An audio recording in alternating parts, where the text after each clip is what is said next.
Hey everyone, I'm here with elite podcaster Anna Rose. Hi. And the two of us are going to talk to Ariel Gabizon. Hey. He was an early team member at Zcash. Yep. Accomplished researcher, co-author and creator of PLONK, and current team member at Aztec. So Exactly. welcome. Yeah, thanks. Nice to be here. Yeah, thanks for taking the time. Ariel, what are you up to today, these days? Like, how would you describe your role and what you do?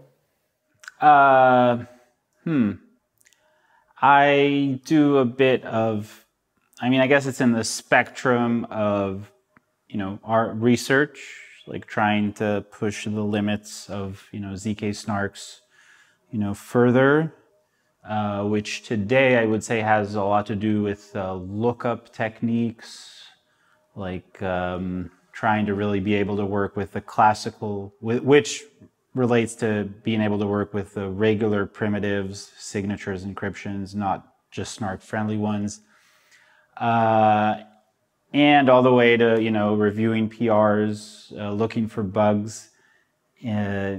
At a high level, I would say, right, it's the question of how do you write snark software securely, and more generally, decentralized DeFi systems, which we see every 2 weeks, right, getting hacked for hundreds of millions of dollars. How do you write code like that securely? So those are the kind of things that occupy me. And you do that at Aztec? Yeah, I'm right now. When did you join? I joined Aztec, it was January 2020. Oh, wow. Yeah. Basically, I was at Zcash for a few years, then at Protocol Labs, and sort of when I met Zach and we came up with PLONK, I felt that collaboration is where I do my best work. Awesome. Let's talk origin story of PLONK. So you're the co-author with Zach, and there's another author as well, right? Yeah, one Chobutaru. So basically what happened was that I met Zach at this event, the Zero Knowledge Seminar of Binary District in London. And he asked me a bunch of questions that I didn't really know the answer to or understand. But he asked me one question that was easy to me because I saw very similar techniques in sort of the Stark world that I was in, working with Ellie. Was that using the Lagrange basis? Or? The question he asked me was, how do you say you have two sort of vectors or polynomials? How do you check that one is a shift of another? And exactly the point is when you go to Lagrange basis, the shift operation really becomes very, very simple. It's just multiplying by a generator. And I wasn't aware of the time. This had to do with Zach digging very deeply into the last section of the Sonic paper. Who knows? Maybe he's the one person who fully understood it. And one reason that section is complicated is because they try to do a so-called grand product argument in monomial base. And that becomes much simpler in Lagrange base. So that was one element of PLONK being born. Actually, if I could go back a little earlier or go a little higher level and talk a little about sort of snark history. So I guess a little of snark history.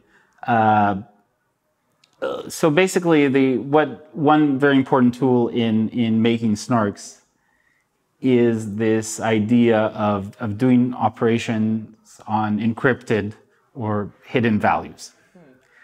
And one main reason why that's useful is that the prover that is trying to cheat, he himself doesn't know this value, so he sort of can't adapt his strategy to that specific value. But the big limitation with this approach is that we only have very limited ability to do operations on sort of encrypted or hidden values. We can, in a sense, only do degree 2 operations using elliptic curve pairings. Though, as a tangent, a great area of research is how to extend pairings to higher degree maps. And then there's sort of this GDPR work. How I view it is it said, well, if we arithmetize things using these QAPs that were then sort of dubbed R1CSs, we can, degree 2 is good enough for us. And this sort of started a multi-year saga where people were perfecting the GDPR approach, and that led to this Grot 16 paper, which sort of like, this is the best thing you can do with this approach. But sort of what's interesting, but then also, right, at the same time that these works were being created, GDPR. So, right, there were a few things happening in parallel. There was, of course, Bitcoin coming in 2009, and there was the beginning of sort of practical snarks with GDPR in 2012. And right, the reason these two sort of histories interact is that we started having relatively practical snarks, and at the same time with Bitcoin we started having a very urgent need for technologies like ZK snarks. So we had suddenly this urgent need for privacy, and sort of we had this GDPR approach that was becoming very dominant. So that was the approach that was being used. But then exactly when snarks were coming into practice, this issue of the trusted setup became a huge practical issue. I guess when it lived in the realm of theory, it's just like, yeah, you'll just have a string, but when you actually have to do it. Then it doesn't matter. Like, or, a little more nuanced, you could say in a theory, it's interesting, like some trusted setup versus no trusted setup. But when these things got into the realm of practicality, what the setup looks like became suddenly a very important question. And with the launch of Zcash, people started to notice that, oh, okay, if this setup was what's called both universal and updatable, meaning we do it once for all programs, and there's no need for someone to keep his secret, well protected for long periods of time and keep participating it can just be someone participates for 20 minutes and he's out, and we can replace him with anyone else. It doesn't matter. So this gave a lot of motivation to the question of universality and updatability of the setup. Well, and I can imagine that you felt that need like very acutely because you discovered a very serious vulnerability in Zcash, and my understanding is the team effectively had to keep it quiet, and I'm sure was maybe a little bit nervous that it was going to be exploited for the 8 months that it took to run a new trusted setup. It was 8-9 months, yeah, for most of which that only 4, even inside the team, it was only 4 people who knew about it. And there were a lot of funny anecdotes, like, so the transcript from the setup could be used to like exploit. So we took it offline. And then we got people like complaining why, what happened with the transcript of the setup. Oh my gosh. And yeah, and I remember Sean saying, so Sean was like saying, okay, I have it at home, I'll upload it soon. And then he just stopped answering Slack or checking Slack so you wouldn't have to answer questions about it. So there were a lot of, so that, but also even before, I mean, just seeing when we did the first setup with 6 people, it was so, even with 6 people, you need someone for like 48 hours or whatever to, sleep with their computer or drive through Canada with their computer. Light it on fire at the end. Yeah. So that gave a lot of motivation to these questions of universality and updatability, and so suddenly, ultimately, that actually made people notice this work that was actually there from 2010, this Kate Zawarucha Goldberg work. Oh yeah. That it's interesting. That was actually there already from 2010, and so then when it was finally used in the Sonic paper, they used it to get this universality and updatability, but just I guess from sort of momentum, they were using this arithmetization from previous papers that was a little hard to work with.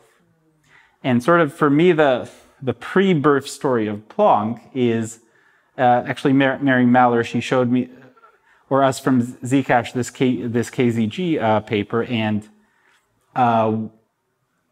after I thought about it for a few weeks, I was like, okay, so actually we don't have to just use this and keep doing everything else the way we've been doing it the last few years. This polynomial commitment scheme, it means we suddenly have a lot more freedom than we have in the R1CS approach. So for this sort of higher component of the SNARK, this what people are now calling the IOP or polynomial IOP, I suddenly realized after seeing the Kate polynomial commitment scheme that, okay, actually the design space now is much larger than it was when we were constrained to these R1CS from the GGPR approach.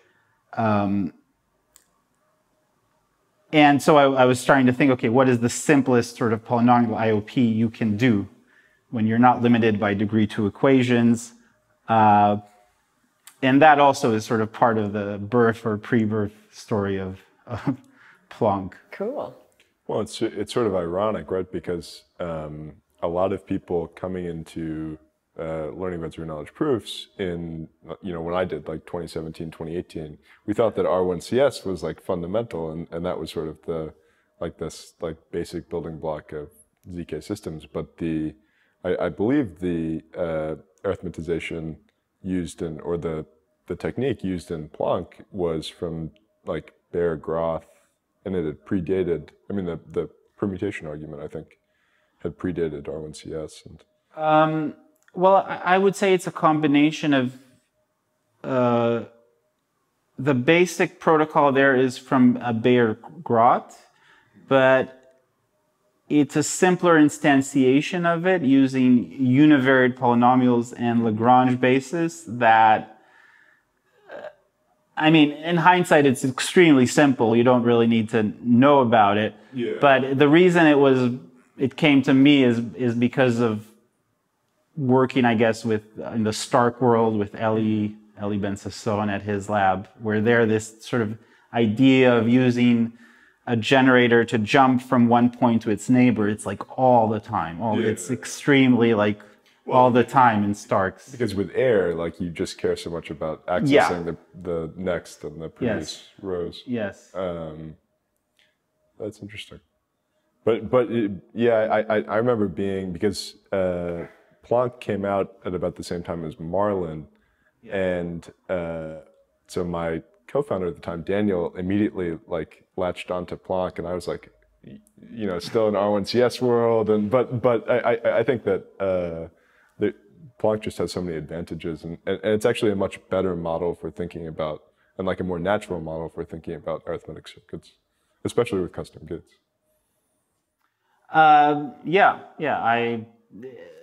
Again, it's just not limited by this, degree 2, because there's no reason for that limitation when you're basing your design on a polynomial commitment scheme. So you wrote the PLONK paper was published, and Aztec definitely, like, did you immediately start on an implementation then? Or maybe not you, but like engineers here? Well, Zach implemented it. But since then, I guess the question I want to ask is like, since then, PLONK has like evolved into these variations with amazing names. I think are mostly Turbo PLONK, PLONK. A lot of them. I heard there was an Octo PLONK. Okay, that's new to me. Isn't there a PLONKish now? Yeah, I think it's like PLONK-like. Yeah, general term for anything that has like PLONK and a PLONK optimization with custom gates. Wild. But talk, like, what has that been like? And almost like maybe from your starting point, what's been interesting or novel that either you discovered or that other people discovered, ways to like change this thing you created? Well, one very interesting thing that was discovered was the ability to use lookup tables. Who was which team or who kind of, is that you? Well, Cool. the first time lookup tables were used was, well, I don't know if it was the first time we saw it. It was in this paper called Ariel by a lot of authors from UCL.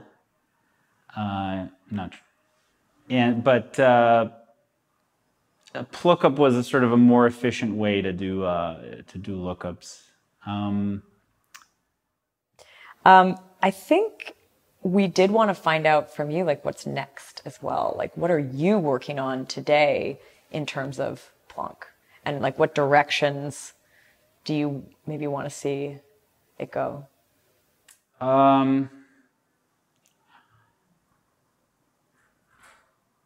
So the one question that's very much on my mind now, and I don't know if to say it's just about PLONK, but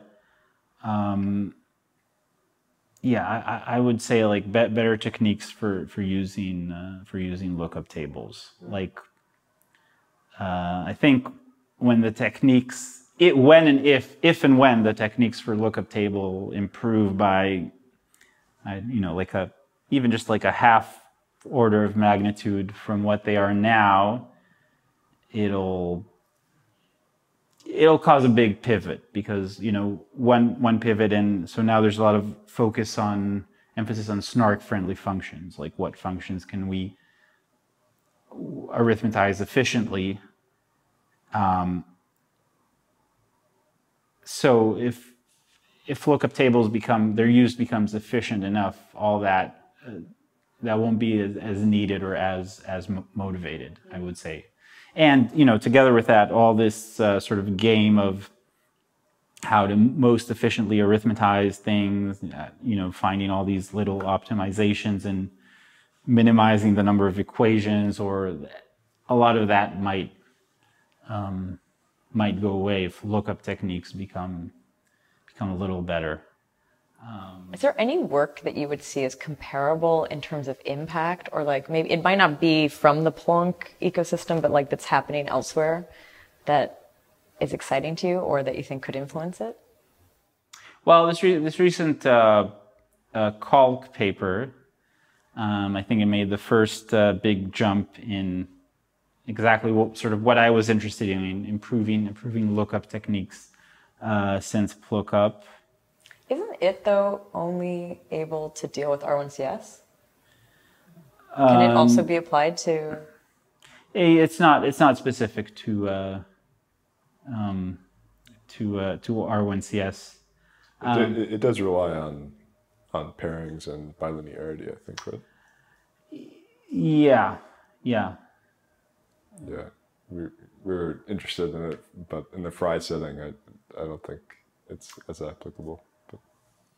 Yeah, I mean, well, that's right. I mean, this is sort of an interesting. I mean, you have, some companies, or I don't know. I'd say you guys are sort of in the middle, but you have at least one company making a very strong bet on Stark techniques. Mm-hmm. And if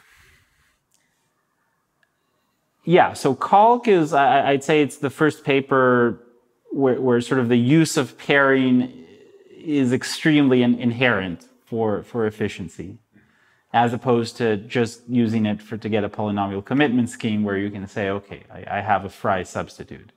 So yeah, it's interesting to see how that will go. Do you sort of see any kind of like are there things sort of or areas that are kind of on your radar as far as improving lookup efficiency beyond calc, or are you just sort of exploring? I mean, for me right now, looking at calc related ideas, a lot of my focus is there. Yeah. What else? Yeah, honestly, that's where a lot of my focus is right now. Cool. Nice. Ariel, thanks so much. Yeah. Thanks for having me. And thanks for sharing with us this story of PLONK. And hopefully that helps to give a bit of context to, what folks are learning through this series. So, nice. Sure. We still need a sign off. We need to figure that out.